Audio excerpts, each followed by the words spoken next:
We thought about it, but I have to go with the power plant instead. I think that was probably A lot more interesting. Yeah. Something's falling down. so. It'll make a difference.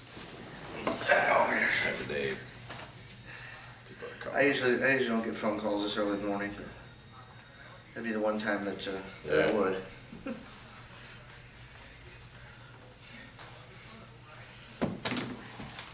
Okay. I want to talk about the power plant and then Sure. the sludge issue a little bit too. So we do. Okay. All right. Well, here we go.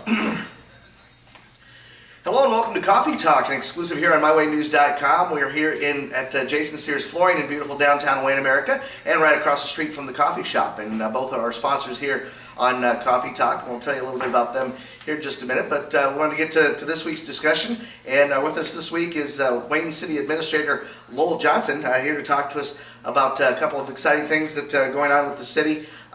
If you missed the city council meeting on Tuesday night, a couple of important points that came out at the meeting, which you can read about in this week's edition of the Wayne Herald. I guess the big story, first off, Lowell, is there's a company out of Bowling Green, Kentucky that is moving to South Sioux City. They've entered into an agreement with the community there to build a 3 megawatt power plant, and they're wanted to see if there's any interest in maybe doing one here in Wayne as well. They're a startup company. They only have a couple plants operating. And they're using a concept that it was common in the earlier years when alfalfa was dehydrated by natural gas at dehy plants. They had big rotary drums. They would heat the alfalfa and dry it. And this guy has taken the concept farther and runs wood chips or corn stalks or cardboard into it, and it rotates, and they superheat it so it gasifies the cellulose. It doesn't burn it, it gasifies it and turns it into a gas like propane, and then they store it in a tank, and then they run internal combustion engine off of it and generate electricity. And they said they have a plant in Florida, one in Minnesota, I think. They're moving to South Sioux City. Their corporate headquarters is South Sioux City. It's a small company. Mm-hmm. And then now they're looking at opportunities in Nebraska, and they can build 3 of these at a time. They said that at the meeting. They can build 3 of these at a time. They can build a bigger one in South Sioux City and wheel the power to us if we want it, or they can build one here. And so I said, why don't you come out and talk to the city council about it and just see, are we interested, are we not? The main thing everybody wants to know is what's it going to cost. And they build the plant at no cost. They build the plant, they arrange for the feedstocks or the wood, and we don't invest in any of it. They just agree to sell us power at a certain price for 20 years. That's called a power purchase agreement. And we've done a couple of those before. We've gotten one all the way to approval. It didn't work out with a wind company. And we looked at a couple others, and that's simply an agreement where an outside company agrees to provide us either turbine power or solar power, or in this case, gasified wood power for 20 years. We buy it if they produce it. If they don't produce it, we don't buy it. So, but we want to see what the price is, and so the council, not many people get to talk for an hour in the council meeting. So it was interesting. They had a lot of questions. They peppered him with questions. So we decided to pursue a feasibility study. And so that's what now we've already sent them some information about our pricing and what we're paying and what we use. So we'll see more of it. And he wants to move. Matt Eyeshide said, if we do this, how fast can you do this? And he said, well, it takes about a year and a half to get this from start to finish, but we're working with 4 towns right now, and we can only do 3 at a time. Uh-huh. So, and Superior's one of them, Wisner's one of them. Those are 2 pretty progressive communities that are sophisticated in their purchase of energy. And so I think they're taking a serious look at this, so we'll see. But we started out, and they'll be back. Mm-hmm. Now power issue it's been an issue for the city here for some Yes. time. I know you and South Sioux City, Wakefield, I think Superior also is involved in litigation against NPPD. There's been kind of a parting of the ways there with NPPD's demands for another long-term contract. So I would guess that this would be a nice alternative. Should we be able to get away from NPPD completely? The litigation ended, and we lost the argument on a fairly narrow issue of whether it should be negotiated arbitrationally or in court. So now we're doing arbitration with them. And I can't speak specifically a bit about the arbitration, but there is room in the NPPD contract for us to buy up to 2 megawatts of renewable energy of some kind. And we're still under contract with NPPD for 2.5 years, another 2.5 years. Mm-hmm. So there's room in our existing contract with NPPD and our future contract with Big Rivers for renewable energy. And we'll have some of some kind. This council is really interested in taking advantage, and this stuff is cheaper. This is not, it used to, 15 years ago, if you wanted to do it, you had to pay more. Now it's the low cost, and part of that is technology. Technology is the general public that's not paying attention to the improvements in turbine efficiency, excuse me, and solar efficiency. I don't think it's hard to realize how much efficiency and effectiveness there is now. I mean, it seriously is way lower cost. And those of us that are in long-term contracts used to be the low. I mean, coal used to be the cheap source. Nuclear never was the cheapest, but it's the least carbon. I mean, it's the most carbon-free, and it's the least. It just runs all the time. You just turn it on, it runs. Now, Nebraska's in a 7-state transmission system called the Southwest Power Pool. Next year, 60% of the total generating capacity of all the generation in that will be wind. That's 60%. That's over half. And so that fluctuates. So coal plants don't do you much good in fluctuating because you turn them on and turn them off. You don't ramp up. Coal and nuclear, you just turn them on. They're base load, they run all the time, and then you use natural gas and diesel to fluctuate the rest of it. And, excuse me. So right now, there's a lot of change going on in the industry, and wind is taking over more and more, and that's a little, it's cheaper.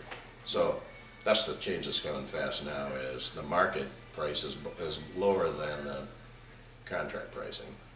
Another part of this that the guy that was here speaking on this talked about was the economic development impact of it. I think that the South Sioux City plant that they're talking about I think 45 full-time jobs and more than 400 kind of offshoot jobs that would be generated from this project. And I think the Wayne project, he was talking about 15 full-time jobs, which if you interpolate the numbers would be probably over 100 new jobs that could come to Wayne with this power plant. We didn't talk about that a lot. He did throw the numbers out. A big part of what they do is not standing there watching this gasification. A big part of it is bringing in the fuel, because coal is very dense, and you can make a pile and you can burn that pile a long time. Wood is not very dense, and cardboard is really not very dense, and corn stalks are not very dense. There's a limit. I told him he's from Kentucky where trees are everywhere, and here we're an island of trees. Wayne's an island of trees surrounded by an ocean of corn, and once you get outside these trees, there's not much. Mm-hmm. There's some farmsteads, but if you're going to make a 20-year commitment, that's a lot of fuel. So that's the rotary. That's why they're looking at the rotary system. It's a big stainless steel thing. It's like a giant catalytic converter. Because I was trying to figure out how you gasify it without burning it. And the catalytic converters, it's a similar process where you superheat it and it converts the cellulose to a burnable fuel. So you can pile corn stalks and stuff in, or you can, it has a processor that can just chip whatever you put in there, it chips it up and feeds it in. That's gonna take a few people. So there'll be, I haven't seen their other operations, how many jobs there are, but if you have a multiple process, bringing in all the fuel plus running the place, yeah, there'll be some jobs there. Yeah, be interesting to see how this goes forward between the city and this company, it's Green Stars Gasifiers, which is currently based out of Bowling Green, Kentucky, but they're moving their operations to South Sioux City. Before we move on to the other issue, I did want to give a shout out to our sponsors. First off, Jason Sears Flooring here in downtown Wayne, where we shoot the program every week. They do their own installations here and don't charge you mileage for their projects, which is a bonus.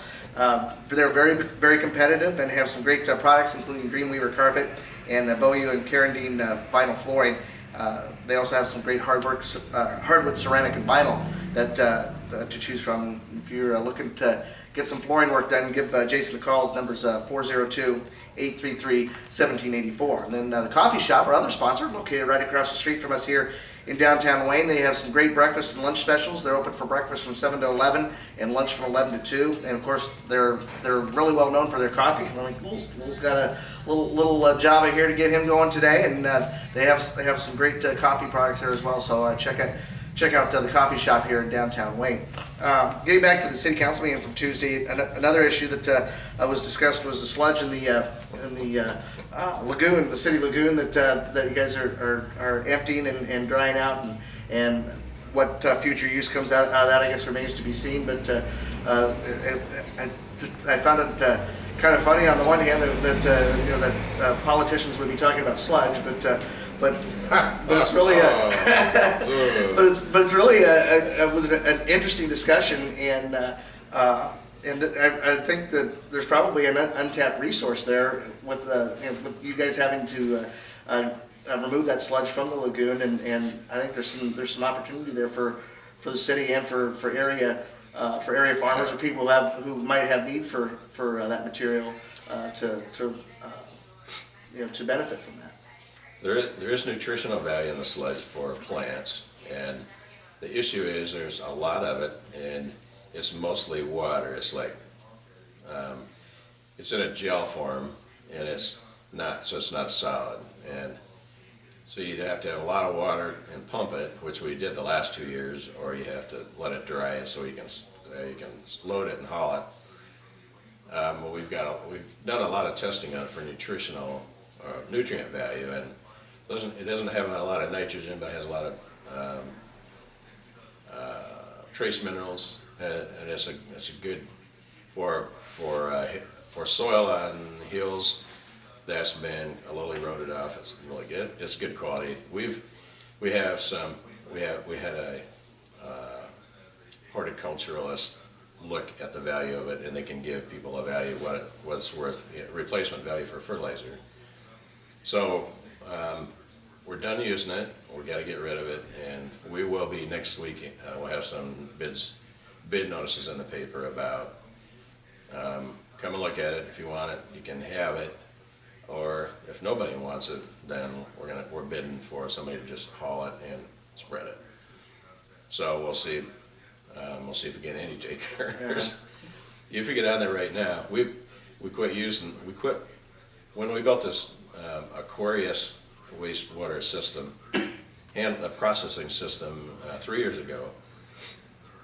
Until that time, the old plant was running really well, but it produced a lot of sludge, about 100,000 gallons a day, and that went into an aeration pit, and then the water flowed out the top and went out in this lagoon.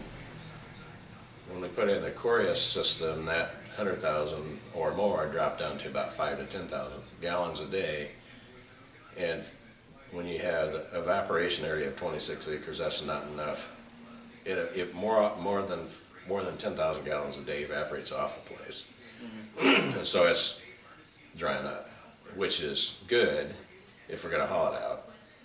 The water level is shrinking in. Of course, we had a dry summer this year, and that speeded it up pretty fast. We don't know what we're going to do with it when we're done.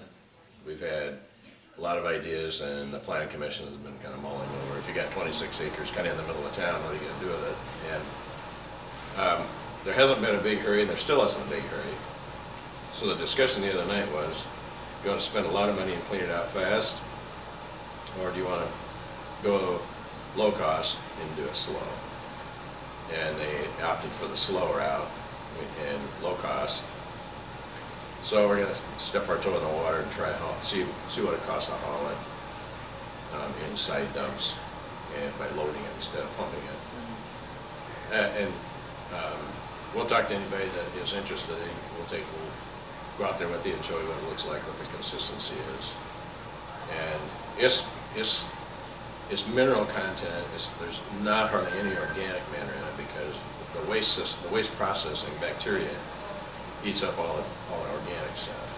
And so what's left, and since 1968, and going into this lagoon is colloidal clay and minerals out of the processing. So it's stable. It doesn't have any bacteria content. It's just left over from years and years and years.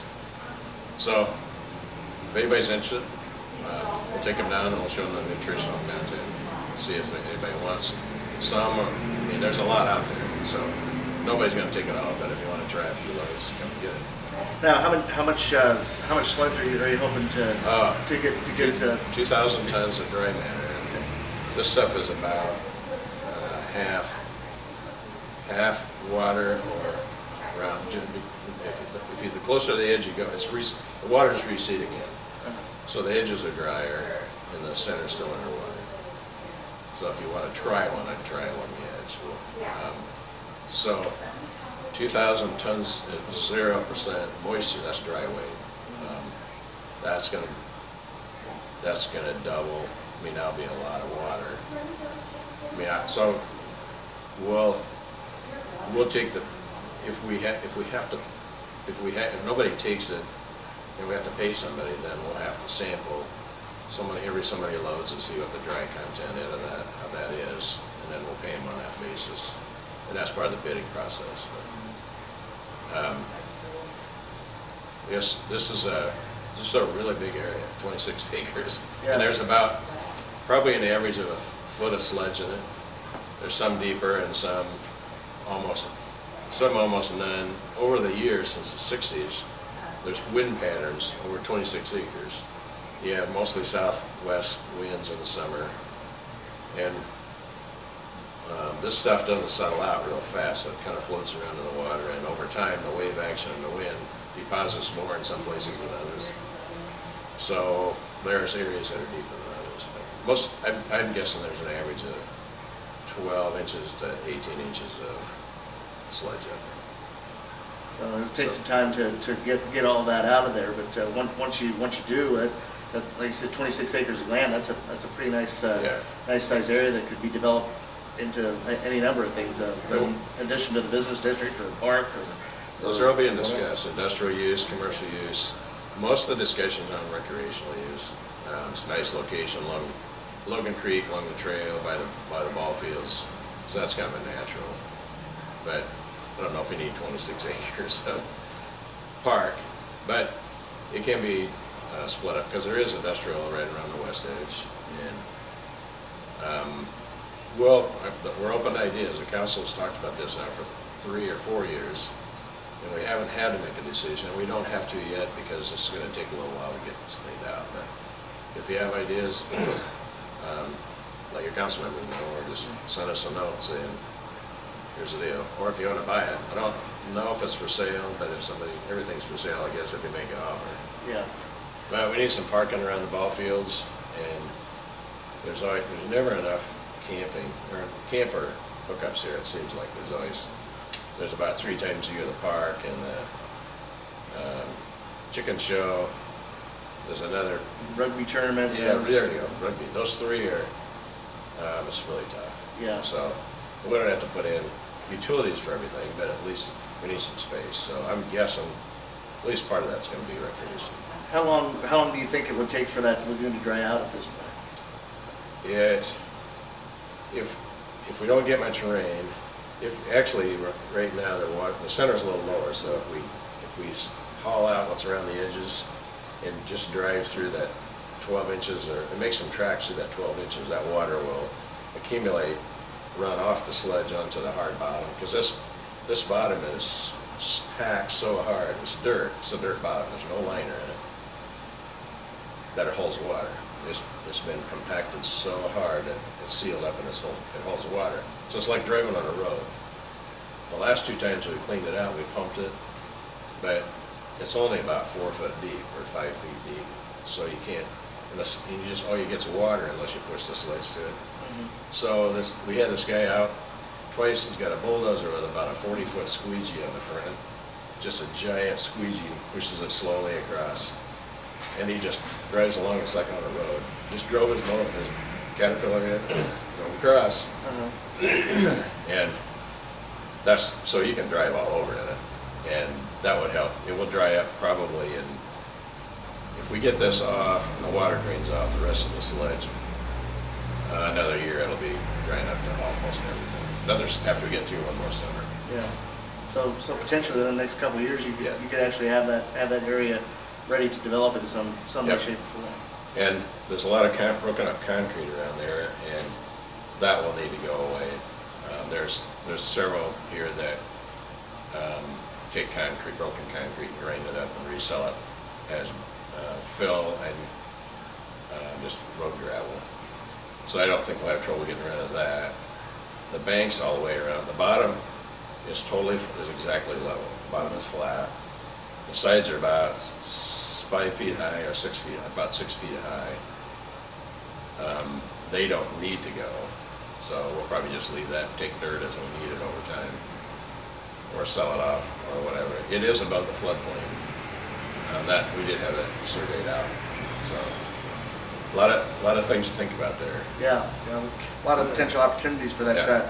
That lagoon when it's all said and done. So, kind of getting to the end of the program here, Lowell. I know City Council will be meeting again first September and on September 6th, Yeah. first Tuesday, and I know 2016-17 fiscal year budget will Yep. be a hot topic for that. So, I know it looks like the numbers for next year look pretty good for the community.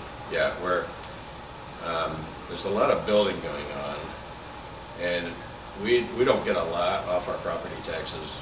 We have about a $3.5 million operating budget, and of that, about a little less than 700,000 is property tax, and the rest is occupation taxes, fees, utility taxes that the utilities pay, and a lot of state aid. We get quite a bit of state aid.